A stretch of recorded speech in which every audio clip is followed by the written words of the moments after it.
So, as you all know, I've made videos on the LS11 and the LS100.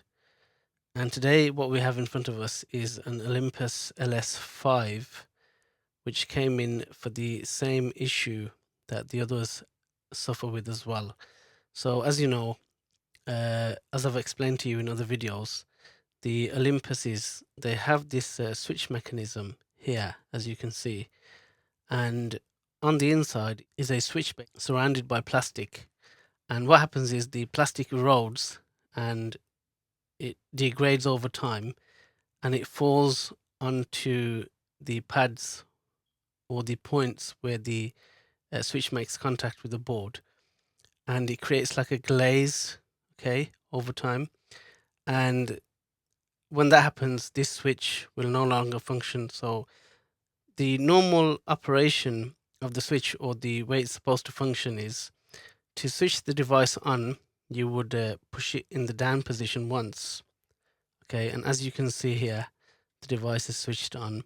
And then to switch it off, what you will do is you would, for example, push it in the down position and hold it there for 2 seconds. This is an important point that I need to mention, because you may think that there's something wrong with your switch, and maybe there isn't anything wrong with it at all. So as I say, to switch it off, you hold it in the down position and you hold it there for 2 seconds, and the device will switch itself off.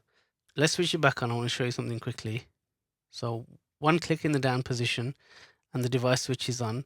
Now, if I was to do this, for example, let's say, for example, I was to do this, just push it down and let it go. Okay, the device is not switching off. Okay, so let's do that again, just so everybody can see that clearly. I'll just do it in front of you. One click down, the device is not switching off. This is actually part of the functionality of the switch, and it was designed like that. So you cannot switch it off by accident in the middle of a recording. Okay, the way it's designed is that if you want to switch it off, you need to push it down and hold it there for 2 seconds. So I'll try and do it now here in front of you, and let's see what happens. Okay, so let's push it down from here. Let's hold it there for about 2 seconds, and you can see that it switches off. So always try to remember that, because if you haven't used it for a while and you switch it on and you're trying to switch it off and you're pushing it down and you're thinking, why isn't it switching off?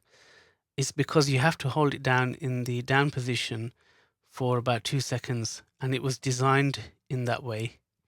Right, so what I'm going to do now is, I've actually repaired this one, but in the previous videos I didn't get to show you what the switch looks like before it has been worked on. But what I managed to do in this video is I managed to get a recording of the switch before it has been worked on, to show you exactly what it looks like.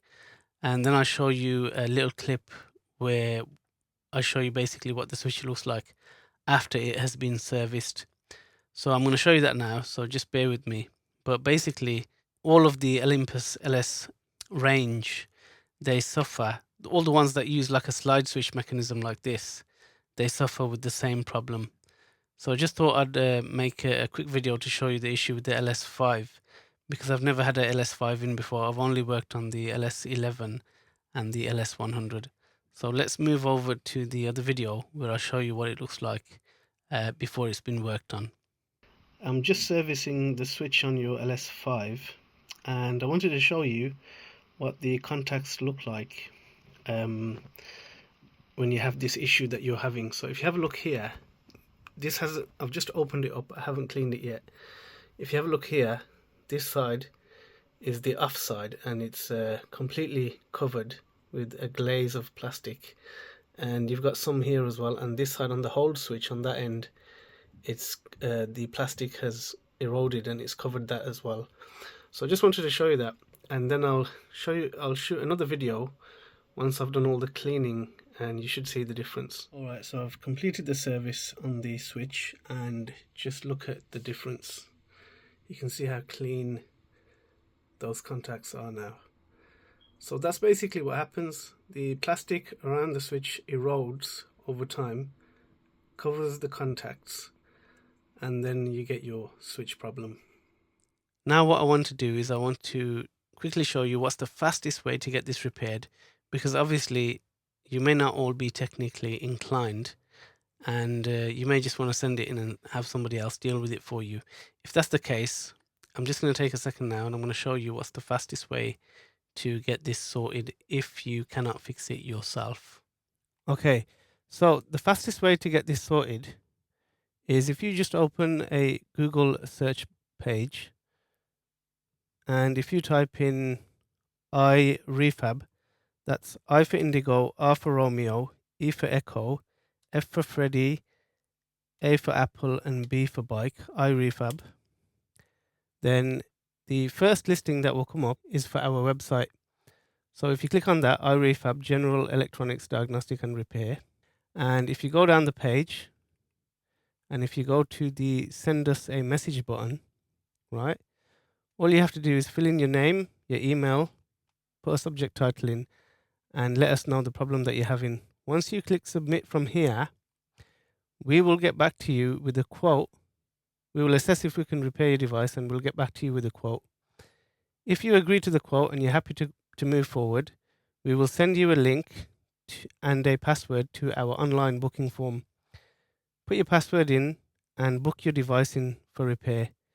Once you've done that, our system will issue you with a service ticket number and instructions on how to post your device to us. All you have to do is write that service ticket number down on a piece of paper and include it with your device when you send it to us. Once we receive your device, we will proceed to repair your device for you. And once it's repaired, we'll issue you with an online invoice that you can pay. And you can do that online, and you can pay by card or PayPal, whichever you prefer. And once the invoice is paid, we will promptly ship your device back to you. Now, normally we can do this within about 3 days, but during busy periods, just bear in mind it can take up to a week or 2 weeks. Now, I'm going to show you how to do the repair yourself. Okay, well, that was all the video was about, really, just to demonstrate to you that the issue is also present on the Ls-5. And if I get any other LS versions in, I'll also check if they have the same switch issue, and I will keep you guys updated. Well, that's it for today. Bye for now. And as always, have a nice day.